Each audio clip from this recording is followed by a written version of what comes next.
আসসালামু আলাইকুম। আজ আমি একটা গল্প শোনাবো, মনোযোগ দিয়ে শুনবেন। পড়ালেখা শেষ করে আমি বর্তমানে বেকার জীবন যাপন করছি। বেকার বলে যে চাকরি পাচ্ছি না এমন না। আমাদের নিজস্ব একটা বাপদাদার ব্যবসা আছে, সেটা হলো ফলের আড়ত। কিন্তু একটা ইঞ্জিনিয়ার আড়তে বসবে সেটা কেমন? আর স্বপ্ন যে এখানে না। আমি চাচ্ছি আইটি ইন্ডাস্ট্রি খুলতে, কিন্তু বাবা আমাকে তার ব্যবসায় বসাবে। সেখানে কেমনে থাকি? আমি 24 ঘন্টার মধ্যে 26 ঘন্টা থাকি বাহিরে। সেটা কেমনে পারি হিসাব করে নিয়েন।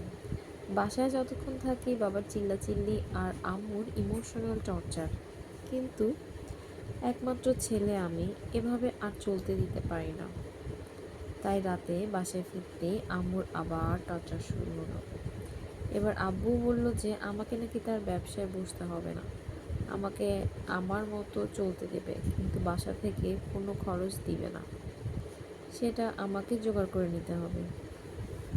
খরচ দিবে কি দিবে না সেটা মাথায় না রেখে আমার জমানো টাকা নিয়ে বিদায় নিলাম আম্মু আব্বুর কাছ থেকে। এসে উঠলাম কলকাতায় এক বন্ধুর বাসায়। বন্ধুকে অনেক দিন পর কাছে পেয়ে অনেক গল্প করলাম। রাতে খাওয়া করে ব্যাগ থেকে ট্রাউজার নিতে দেখি ব্যাগে একটা পার্স, আর সেখানে কিছু টাকা। বুঝলাম এটা আম্মুর টাকা। বাবা যে বলেছিল খরচের টাকা দিবে না, তাই আম্মু তার জমানো টাকা আমাকে দিল। এটা মায়ের ভালোবাসা। কিছুদিন এখান থেকে অনেক ব্যাংকের সাথে কথা বললাম, শেয়ার পার্টনার খুঁজলাম, তাও পেলাম না। আসলে বাস্তবতা অনেক কঠিন। পরদিন সকালে আবির, আমার বন্ধু, সকাল সকাল ঘুম থেকে উঠালো।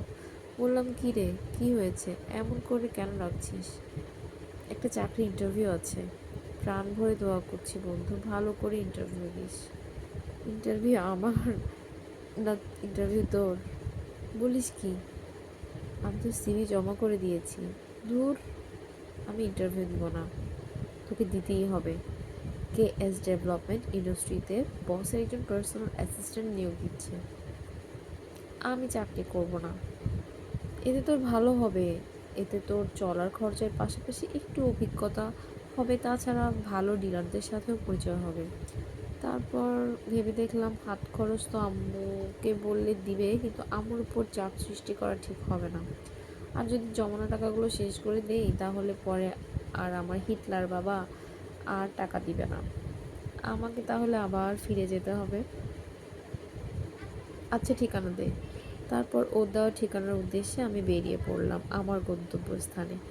বাড়ির সামনে একটা বাস পেলাম, সেখানে উঠেই বসে পড়লাম জানালার পাশে। কানে হেডফোন লাগিয়ে আমি গান শুনছি। এমন সময় শুনতে পেলাম কেউ আমাকে ডাকছে। আমি ঘুরেই তাকাতেই তো বড় সড়ো একটা ক্রাশ খেলাম, কারণ পরীর মতো একটা মেয়ে আমার সামনে দাঁড়িয়ে। তবে নিজের অনুভূতি বুঝতে দিলাম না। আমি বললাম, কী চাই আপনার? মেয়েটি, আপনার সিটটা। আমি বললাম, মানে? মেয়েটি বলল, জানালার পাশের সিটটাতে আমি বসবো, তাই আপনি আমার সিটটাতে বসেন। আমি বললাম, না ম্যাম, আমি পারবো না। মেয়েটি বলল, প্লিজ না করবেন না। আমি বললাম, হবে না। আমার আবার একটু ভাব বেশি। মেয়েটি বলল, বুঝেছি, সোজা কথায় উঠবেন না তো, তাই অন্য ব্যবস্থা করতে হবে। আমি বললাম, কি করবেন আপনি? মেয়েটি বলল, এখন যদি আপনি না উঠেন তাহলে আমি সব মানুষকে বলে দিব আপনি আমার গায়ে হাত দেওয়ার চেষ্টা করেছেন। আমি বললাম, আরে আরে থামেন, এই যে বসেন আপনি, আমি অন্য সিটে গিয়ে বসি। মেয়েটি বলল, না, আমার পাশেই বসতে হবে আপনাকে। আমি বললাম, কেন বসবো? মেয়েটি বলল, আমি বলছি তাই, না হলে কিন্তু সবাইকে ওই কথাটা বলে দিব। আমি বললাম, আরে না না, এই তো বসছি। বলে আমি ওর পাশের সিটেই উঠে বসে পড়লাম। কিছুদিন যাওয়ার পর মেয়েটি নীরবতা ভেঙে বলল, এই যে মিস্টার। আমি বললাম, আমি মিস্টার না, আমি অভিজিৎ সরকার। জি বলুন। মেয়েটি বলল, আমি অনুরাধা, আপনার পাশে এত সুন্দর একটা মেয়ে বসে আছে, কোথায় একটু লাইন মারার চেষ্টা করবেন, দুই চারটা কথা বলবেন, কিন্তু না, আপনি তো দেখছি কোনো কথাই বলছেন না। আমি বললাম, আমি মেয়েদের সাথে কথা বলি না। অনুরাধা বলল, ও তাই, কোথাও যাচ্ছেন মনে হয়। আমি বললাম, হুম। অনুরাধা বলল, কোথায় যাচ্ছেন? আমি বললাম, চাকরির ইন্টারভিউ দিতে। অনুরাধা বলল, ও ভালো কথা, তো কোন কোম্পানিতে? তখন আমি বললাম, KS ডেভেলপমেন্ট ইন্ডাস্ট্রি। অনুরাধা বলল, গত 3 বছরে IT সেক্টরে শীর্ষস্থানে থাকা ওটা। আমি বললাম, হবে হয়তো। অনুরাধা বলল, আপনি কিছু না জেনে ইন্টারভিউ দিতে চলে এসেছেন? আমি বললাম, আমার এক বন্ধু বলল তাই এলাম। অনুরাধা বলল, ও আচ্ছা, তা একটা কথা বলি, আপনি গাড়ি ড্রাইভ করতে পারেন? আমি বললাম, সেটা আপনাকে কেন বলতে যাব? আমি বললাম, আপনি কি আমার ভাইবা মাস্টার নাকি যে এত কথা বলছেন? অনুরাধা, হতেও তো পারি। আমি বললাম, আপনার ফালতু কথা বাদ দিয়ে একটু চুপ করে থাকুন না, এমনি টেনশনে আছি। অনুরাধা বলল, ওকে থাকলাম, তবে আপনার সম্পূর্ণ পরিচয়টা দেয়া যাবে কি? আমি বললাম, হুম। অনুরাধা বলল, বলেন। আমি বললাম, আমি অভিজিৎ সরকার, CSC শেষ করেছি, আমার বাসা বিহার।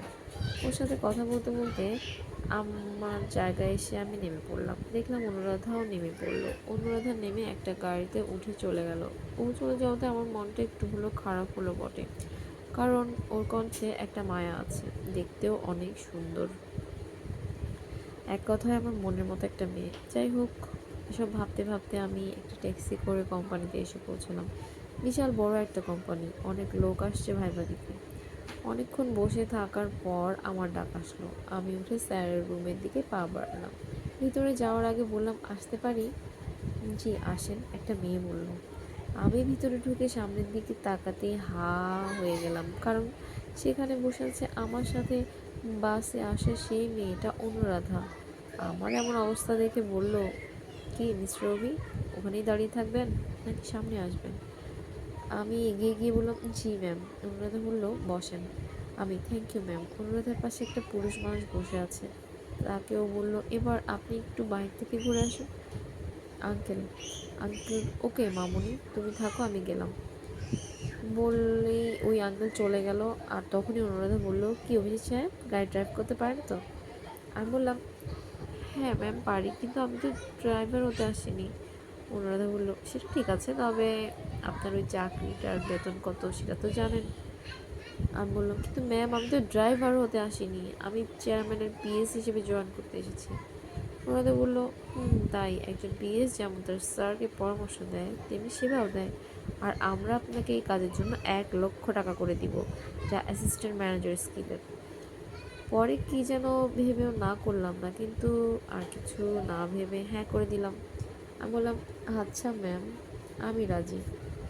অনুরাধা বলল, আচ্ছা অভি শোনো, আমরা দুজন দুজনকে তুমি করে ডাকবো। আমি বললাম, মানে ম্যাম? অনুরাধা বলল, নো ম্যাম, বলো অনু, আর আমি তোমার বসও না, সো। আমি বললাম, ওকে।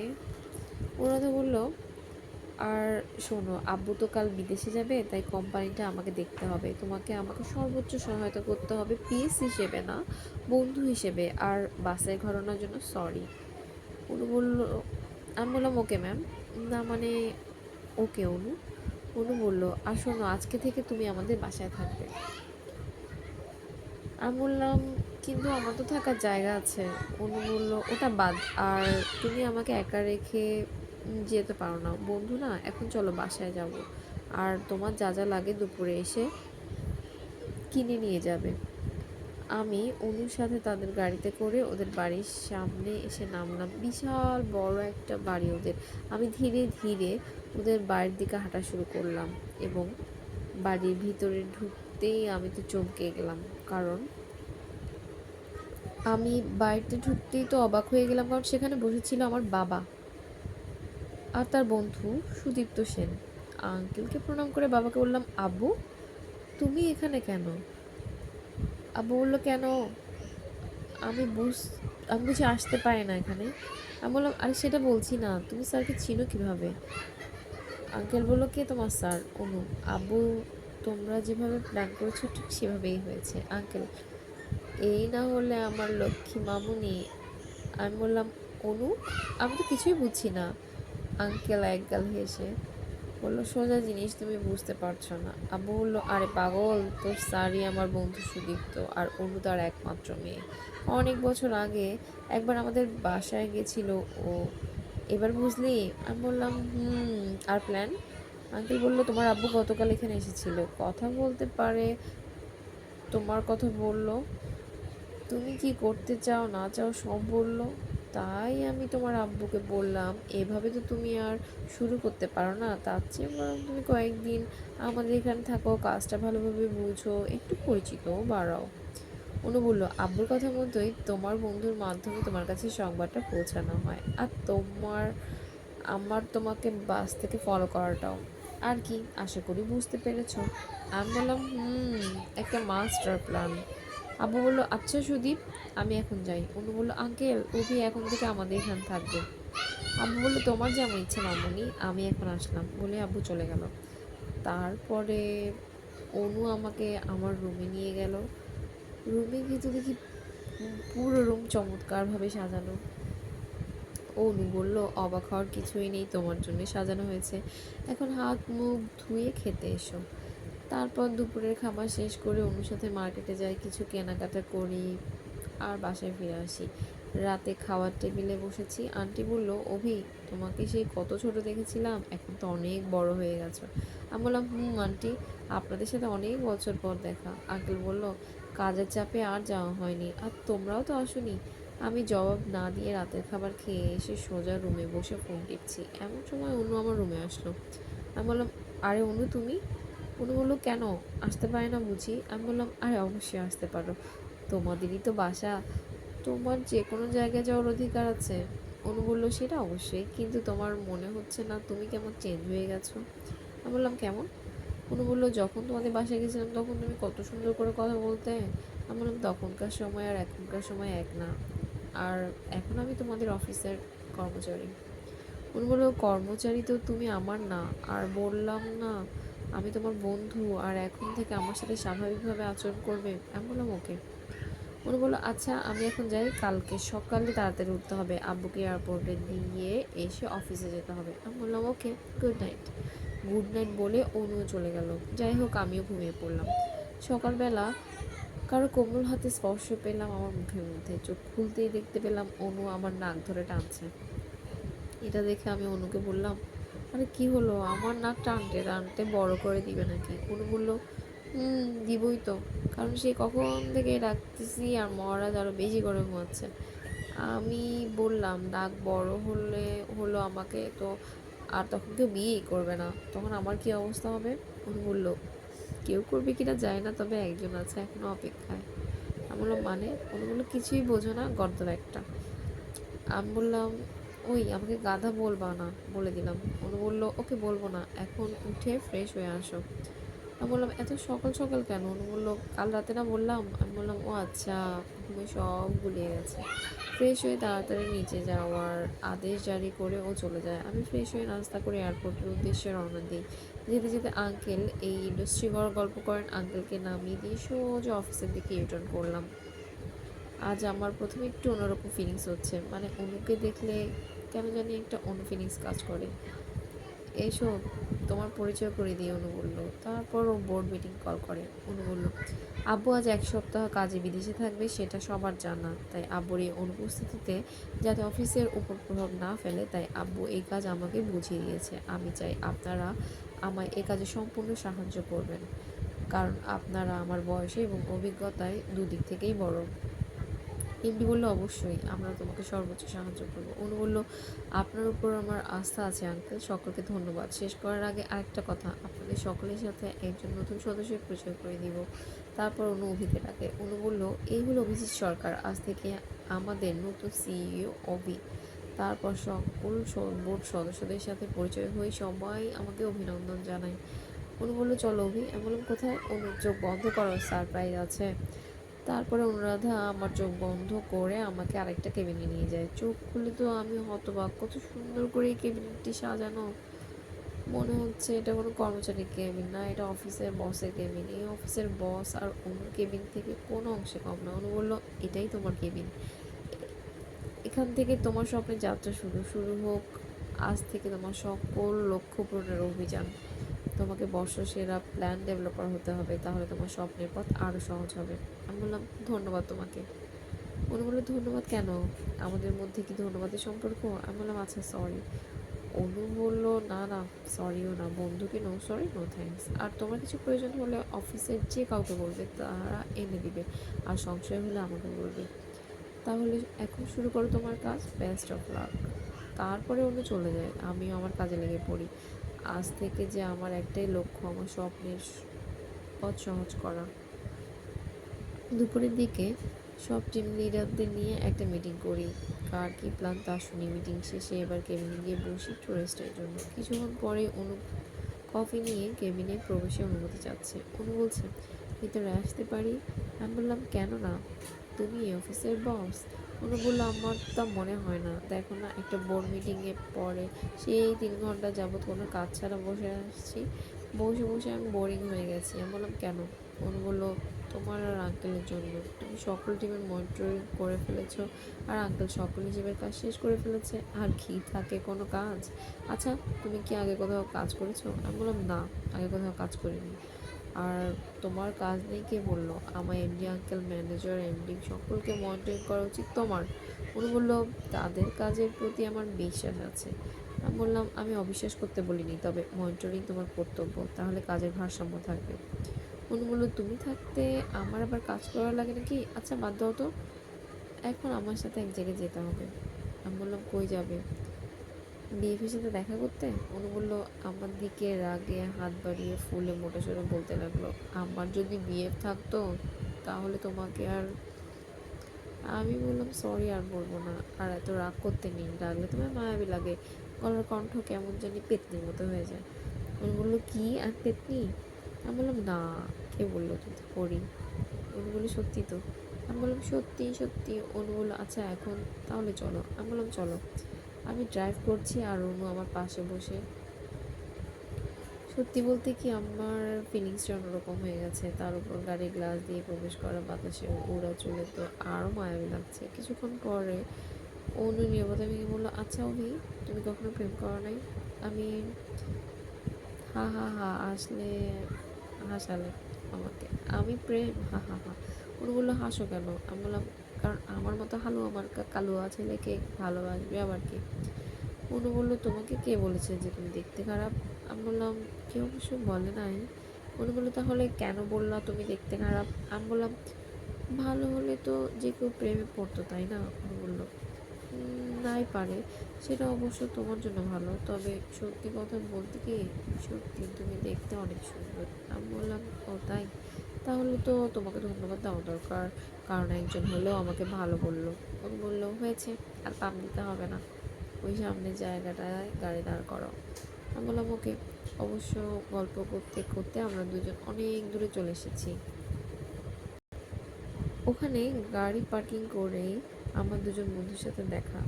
তার মধ্যে হিয়া নামের বান্ধবীটা রয়েছে, যে আমারকে লাভ করতো। আর মুন্না আমার বন্ধু ছিল, ভার্সিটিতে, সে অন্য ডিপার্টমেন্টে ছিল, তাই যোগাযোগ কম।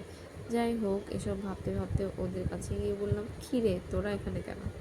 হিয়া বললো, আজকে আমাদের রিলেশনে 1 বছর পূর্তি, তাই আমি অনুকে উইশ করছিলাম, কিন্তু তুই ওর সাথে কেন? আমি বললাম, আমি ওনার বডিগার্ড। অনু বললো, আরে না হিয়া, ও আমার অফিসের সিইও, আমি কোথাও গেলে ওকে সাথে নিয়ে বের হই। হিয়া বললো, ও ভালো তো। আমি বললাম, তা হিয়া আর মুন্না, তোর রিলেশন কবে শুরু করলি? একবারও তো আমাকে বললি না। হিয়া বললো, তুই তো আর আমাকে ভালোবাসবি না, তাই তোর বন্ধুকে লাইফ পার্টনার হিসেবে বেছে নিয়েছি। আমি বললাম, অনেক ভালো করেছিস। হিয়া বললো, তা এখন কয়টা রিলেশন করছিস? আমি বললাম, আর একটাও না। হিয়া বললো, কেন রে? যেখানে তোর মতো ছেলে পিছনে 8 থেকে 10টা মেয়ে ঘুরে। বললাম, বাস্তবে তো আমার কপালে একটাও নেই। মুন্না বললো, আচ্ছা বাদ দে ওসব, চল এখন কিছু খাবো, কফি হয়ে যাক। অনু হিয়া দুজনে বললো, ওকে চলো সবাই। আমি না করতে পারলাম না, তবে নিশ্চুপ হয়ে দাঁড়িয়ে থাকলাম। মুন্না বলল, কি রবি, খাবি নাকি? আমি বললাম, না মানে, তোর বিয়েটা কবে করবি? মুন্না বলল, আরে বোকা, সময় হলে ঠিকই দাওয়াত পেয়ে যাবি। আমরা সবাই হাঁটা শুরু করলাম, খোঁজখবর করে ওদের দুজনের সাথে আরও কিছু সময় পার করার পর অনু আর আমি চলে আসলাম। আমি গাড়ি ড্রাইভ করছি, এমন সময় আমাকে ও বলল, আচ্ছা অভি, হিয়া কি তোমাকে খুব ভালোবাসতো? আমি বললাম, অনেক। উনি বললো, তাহলে তুমি কেন ওর সাথে রিলেশন করো নাই? আমি বললাম, তুমি কি পাগল হয়েছো নাকি? উনি বললো, কেন? আমি বললাম, আরে ও তার বিলাসবহুল জীবনযাপন ছেড়ে কখনো আমার সাথে থাকতে পারতো না, আর ওর বাবা তো অনেক বড়লোক, কখনোই সম্পর্ক মেনে নিত না। উনি বললো, আরে সবাই এক না, বুঝেছো, কেউ কেউ সত্যিকারের লাভ করে। আমি বললাম, সেটা ঠিক আছে, তবে এখন কিন্তু মুন্না আর রিয়াকে অনেক ভালো মানিয়েছে। উনি বললো, হ্যাঁ, আর একটা কথা। আমি বললাম, বলো। উনি বললো, তুমি যদি আর কোনো দিন কোথাও বলো যে তুমি আমার বডিগার্ড, তাহলে কিন্তু তোমাদের সেখানেই গলা টিপে মেরে ফেলবো। উনি চোখগুলো লাল এবং বড় বড় করে কথাটা বললো। আমি বললাম, তাহলে আমি কি বলবো? আমি তো পিএস হিসেবে জয়েন দিয়েছি। উনি বললো, তুমি তো আমার পিএস না। আমি বললাম, আমি তো ওই চেয়ারে যে বসবে তারই পিএস। উনি বললো, আচ্ছা, ওই পিএস হিসেবে এখন তোমার কোথায় থাকার কথা? আমি বললাম, স্যারের সাথে বিদেশে। উনি বললো, তার মানে তো বুঝেছো, তুমি দেশে কেন? আমি বললাম, আমি কিছুই বুঝিনি। উনি বললো, তুমি দেশে কারণ তোমার পিএস হিসেবে জয়েন হয়নি, আর ওই পদে অন্য লোক আছে যে আব্বুর সাথে এখন বিদেশে। আমি বললাম, উনি বললো, তাহলে বলো এবার তুমি কি বলবা? আমি বললাম, কি বলবো? অনু বলল, বলবা যে আমি তোমার বউ হই। আমি বললাম, পারবো না আমি কথা বলতে। অনু বললো, কেন? আমি বললাম, কারণ তুমি তো আমার বউ না, তাই। অনু বললো, কেন? ছোটোবেলায় যে আমার বউ বউ বলতো। আমি বললাম, আমি এখন ছোটো না, তুমি আমার বউ না। অনু বললো, বউ না কিন্তু হতে কতক্ষণ? বিড়বিড় করে বললো। আমি বললাম, কিছু বললাম? অনু বললো, কই কিছু না তো। এই, গাড়ি দাঁড় করাও, আমরা বাড়ি চলে এসেছি। তারপর আমি আর অন্য গাড়ি থেকে নেমে বাড়িতে ঢুকলাম। সকাল থেকে সারাদিন আমার বাহিরে পার করেছি। এখন বাজে রাত 11টা। বাড়িতে ঢুকতে দেখলাম সবাই আমাদের দিকে চাতক পাখির মতো তাকিয়ে আছে। আমরা সামনে দিকে, আন্টি বললো, কই ছিলাম সারাদিন? ওরা বললো, বান্ধবীর বাড়িতে দেখা করতে গেছিলাম। আন্টি বললো, ফোনটাও তোলার সময় পাওনি দুজনের একজন? অনু বললো, সরি আম্মু, বুঝতে পারিনি। আন্টি বললো, কত চিন্তায় ছিলাম আমি, জানিস তোরা? অনু বললো, আর এরকম ভুল হবে না আম্মু, সরি। আন্টি বললো, ওকে, টেবিলে খাবার দেওয়া আছে, ওখানে গিয়ে দুজন খেয়ে ঘুমিয়ে পড়ো। অনু বললো, ওকে আম্মু, গুড নাইট। গুড নাইট বলে আন্টি চলে গেল। অনু আমাকে বললো, বসো এখন। আমি বললাম, না আমি খাবো না, তুমি খেয়ে নাও। অনু বললো, কেন খাবে না? আমি দেখলাম অনু একটা প্লেটে ভাত তরকারি নিল, আমার কাছে এসে বললো, খেয়ে নাও। আমি বললাম, কেন? অনু বললো, অনেক রাত হয়ে গেছে, খেয়ে ঘুমিয়ে পড়ে, নইলে অসুখ করবে। তুমি তো আবার নিজের মূল্যও দিতে জানো না। এক নজরে ওর দিকে চেয়ে আছে, কেমন যেন ওর চোখ মুখ একটা মায়াতে ভরা। ওর দিকে তাকিয়ে থাকতে খুবই ভালো লাগে আমার। আমার এভাবে তাকিয়ে থাকা দেখে অনু বললো, কি দেখো এইভাবে? আমি বললাম, তোমাকে। অনু বললো, কেন? আমি বললাম, তোমার মাঝে কেমন একটা জানি মায়া আছে। অনু বললো, কেমন মায়া? আমি বললাম, জানি না, তবে। অনু বললো, তবে কি? আমি বললাম, তোমাকে আমার অনেক ভালো লাগে। অনু বললো, শুধু কি ভালো লাগে? আমি বললাম, তা জানি না। অনু বললো, তা কেন জানবা? তুমি তো শুধু করে ডিম জানবা। আমি বললাম, হয়েছে, এখন খাওয়াই দাও তো, ক্ষুধা লাগছে অনেক। অনু বললো, কেন খাওয়াবো? আমি কি তোমার বউ নাকি? আমি বললাম, আস্তে আস্তেই তো বললাম। অনু বললো, তাহলে তুমি মানছো? আমি বললাম, আমি কখন মানলাম? শুধু তুমি বললাম যে তুমি বলতে বলেছো। অনু বললো, আচ্ছা, আমি বুঝি, এখন নাও। তারপর অন্য আমাকে সম্পূর্ণটুকু খাইয়ে দিয়ে আমার কাছে এসে আমার দিকে এক দৃষ্টিতে চেয়ে রইল, চোখের পলকটুকু পড়ল না। এত মায়াবী চোখ, যেন চোখের মাঝে জাদু মিশে আছে। আমিও অপলক দৃষ্টিতে চেয়ে রইলাম।